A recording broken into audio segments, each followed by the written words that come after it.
بسم اللہ الرحمن الرحیم۔ السلام علیکم۔ آج میں ایک ایسی کتاب کے بارے میں آپ کو معلومات دینا چاہوں گا کہ جو حال ہی میں شائع ہوئی۔ یہ کتاب ہے براہوی دینی شاعری۔ اس کتاب کو پروفیسر غلام دستگیر صابر، جو براہوی زبان کے ایک نامور شاعر ہیں، ادیب ہیں، کالم نگار ہیں، اردو میں بھی لکھتے ہیں۔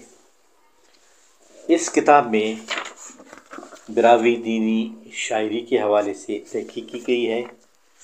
اس میں شاعری کی تعریف، شاعری کیا ہے، اصناف شاعری، دین کی تعریف، مذہب کی تعریف، دین اور مذہب میں فرق، اور اسی طرح براہوی دینی شاعری کا جائزہ، براہوی شاعری کا آغاز اور ارتقاء، براہوی لوک شاعری، براہوی لوک شاعری کی اصناف، براہوی لوک شاعری میں مذہبی اثرات، اس کے علاوہ مکتبہ درخانی کے جو شعراء ہیں ان کے حوالے سے، اور پھر جو علماء کرام نے براہوی میں شاعری کی ہے ان کی تفصیل اور ان شاعروں کی حالات زندگی کے حوالے سے اس کتاب کو مرتب کیا گیا ہے۔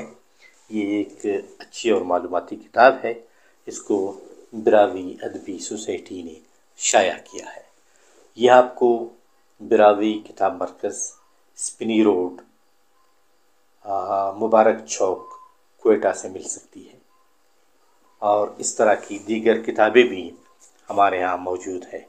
ہم آپ کو براہوی، بلوچی، پشتو، فارسی اور بلوچستان کی تاریخ کے حوالے سے جو کتابیں ہیں وہ آپ کو جب بھی چاہیے انشاءاللہ آپ کو براہوی کتاب مرکز سے مل سکتی ہے۔